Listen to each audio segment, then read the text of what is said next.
एका वस्तूची किंमत 10% ऐवजी 14% वाढली असता 400 रुपये जास्त मिळाले तर वस्तूची मूळ किंमत किती?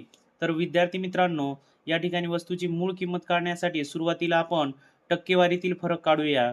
आता 14% वजा 10% बरोबर 4%. म्हणजे या दोन्हीतील फरक 4% आहे. मग आपल्याला अशी संख्या शोधावी लागेल की ज्या संख्येचा 4% म्हणजे 400 होतो. समजा ती संख्या x आहे. च्या 4% म्हणजे 4/100 बरोबर 400. म्हणजे च्या 4% बरोबर 100.